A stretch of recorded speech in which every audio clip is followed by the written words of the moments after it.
Breaking news, as President Franklin D. Roosevelt passed away moments ago on his leave in Georgia.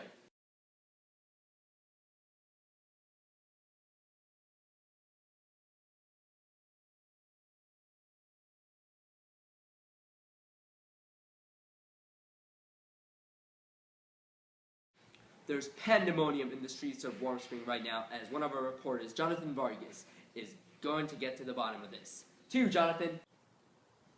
Thank you, Faraz. I'm out here in Warm Springs, and the scene here is devastating. Thousands and thousands out in the streets as they mourn for their beloved countryman and leader, President Franklin D. Roosevelt, saying their farewells for the last time. There's conspiracy and rumors going on around this crowd as to how he died. I just got word moments ago that the president has passed away due to a cerebral hemorrhage or a brain failure attack. And now I'm just trying to gather some information on why these people are here and what they think of their late president. You, sir, what are your thoughts on this? Yeah, he's a pretty chill president. Can you elaborate on that for me?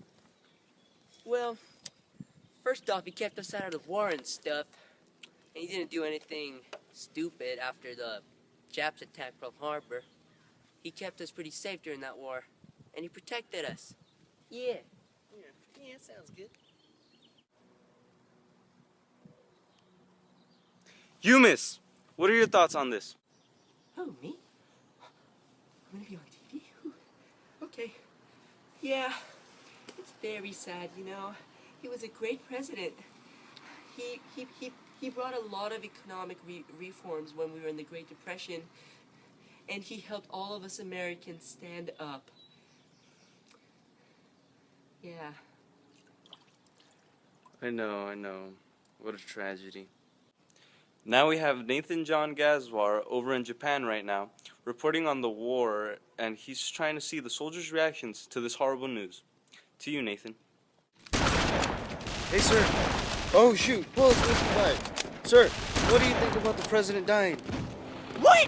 FDR is dead? No! Get it together, Sam. Sir, what do you think? He's a big self-esteem blower for all the soldiers out there fighting. These great people protected the soldiers during Pearl Harbor when the Japs attacked. I mean, he gave out lots of medals and stuff, too. Oh no! Oh no!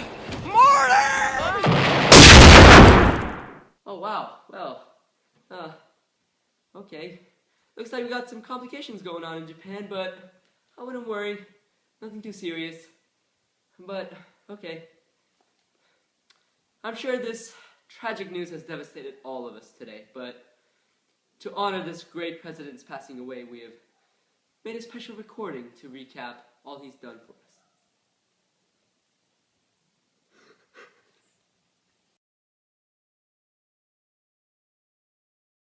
Franklin Delano Roosevelt, the 32nd President of the United States, held that title longer than any man in history and dealt, during his time, with some of the greatest problems, internal or external, which had faced the nation.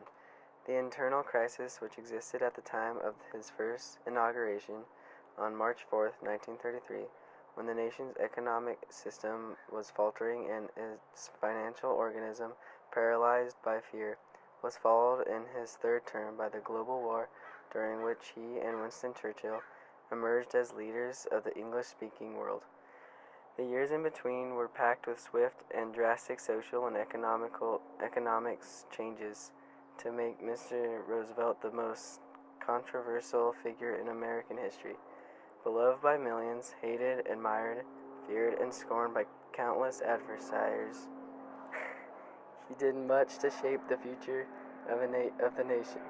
He headed the world as the young New York State Senator who won national acclaim before he was 30 as the Assistant Secretary of the Navy. In the meantime, the United States responded to counting Japanese aggression in China by imposing a trade embargo on Japan and freezing Japanese assets in the United States.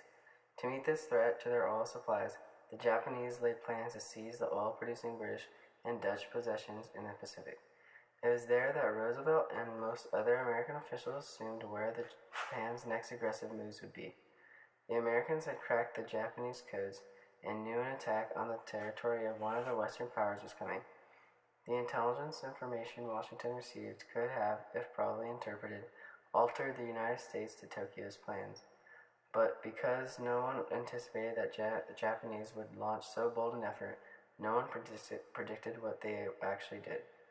On December 7, 1941, without warning, a wave of Japanese bombers struck the American naval base in Pearl Harbor, Hawaii, killing more than 2,000 American servicemen and damaging or destroying dozens of ships and airplanes. The next day, Roosevelt traveled to Capitol Hill to ask Congress for a declaration of war, which had passed within hours.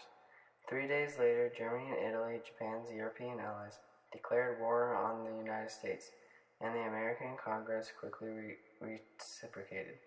The United States was now fully engaged in the largest war in history.